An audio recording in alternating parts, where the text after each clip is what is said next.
আসসালামু আলাইকুম সুপ্রিয় দর্শক। হঠাৎ বাড়িতে আগুন লেগে যাচ্ছে, বাড়ির সব কিছুতে একদম আগুন লেগে যাচ্ছে এবং কোরআন তেলাওয়াত করলেই আগুন নিভে যাচ্ছে। হ্যাঁ প্রিয় দর্শক, এমনই একটি অলৌকিক ঘটনা ঘটেছে আজকে। হঠাৎ বাড়ির বিছানা, চাদর, বই, এমনকি ভাতের থালা, তারা ভাত খাচ্ছে এবং ওই ভাতের থালা সিঁড়ির উপরে যে হঠাৎ আগুন লেগে যাচ্ছে, এমনই অলৌকিক ঘটনা ঘটে। তো একটি বাড়িতে, মূল ঘটনাটা কি, একটি বাড়িতে ২ মাস আগে, ২ মাস না, ওটা ৫-৬ মাস, ৫-৬ মাস আগে নাকি তাদের ওইখানে তার চুরি হতো। তো তার চুরি হতো স্বাভাবিকভাবে এবং লোকজন এসে তার ঠিক করে দিয়ে যায়, কারেন্টের লোকজন এসে। তারপর ৫-৬ মাস পরে সেখানে কি হয়, সেখানে হঠাৎ তার গলতে শুরু করে। কেন গলতে শুরু করলো এটা কেউ জানে না, হঠাৎই তার গলতে শুরু করলো এবং তারা কারেন্টের মিস্ত্রি ওয়্যারিং নিয়ে আসে এবং মিস্ত্রিরা সব কিছু লাইন ঠিকঠাক করে দিয়ে যায়। এবং তারপরে হঠাৎ ২ দিন আগে তাদের বাড়িতে সব কিছু পড়তে শুরু করেছে। তাদের বই হঠাৎ আগুন লেগে যাচ্ছে, খাতা হঠাৎ আগুন লেগে যাচ্ছে, আসবাবপত্রতে হঠাৎ আগুন লেগে যাচ্ছে, আলমারিতে হঠাৎ আগুন লেগে যাচ্ছে, এমনকি এসিতেও আগুন লেগে যাচ্ছে, যেটি দেখতে পাচ্ছেন। এবং তারা জানায় যে এসিতে এমন জায়গাতে আগুন লাগতেছে, এটা আগুন লাগার কথাই না। তারা এগুলো ইলেকট্রনিক যন্ত্রপাতি খুলে বাহিরে রেখেছে, তারা বাহিরে থুচ্ছে।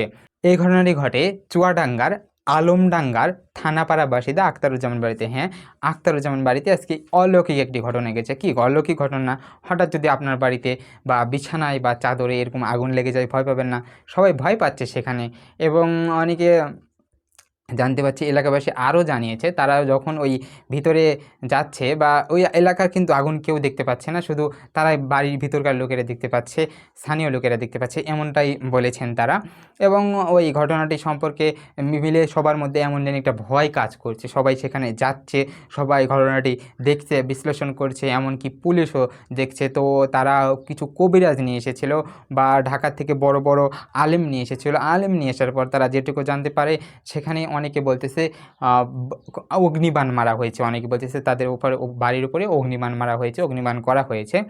এবং অনেকে আলেম বলতেছে যে এটা বদ নিছরের, বদ জিনের আসর হতে পারে। এমনই একটি অলৌকিক ঘটনা। এবং এই ঘটনাটি সম্পর্কে বা এই ঘটনাটি কি, এটারই একমাত্র রহস্য আল্লাহ রাব্বুল আলামিনই জানেন। আল্লাহ পাক ছাড়া এই ঘটনাটি কেউ জানেন না। হ্যাঁ, এরকমই অলৌকিক ঘটনা ঘটতেছে। কোরআনে পড়লেই থেমে যাচ্ছে।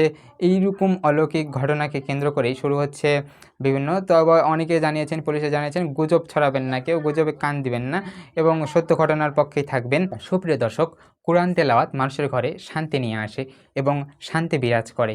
এই ঘটনাটি আমাদের স্মরণ করিয়ে দেয়, কোরআন তেলাওয়াত শুধু একটি ইবাদত নয়, এটি আমাদের ঘর ও পরিবেশকে সম্পূর্ণরূপে সুরক্ষা দেয়। প্রতিদিন আপনার ঘরে কিছু কোরআন তেলাওয়াত করার চেষ্টা করুন প্রিয় দর্শক, এবং আপনার ঘরকে নিরাপদ রাখুন। দেখা হচ্ছে পরের কোনো ভিডিওতে। ততক্ষণ পর্যন্ত ভালো এবং সুস্থ থাকবেন।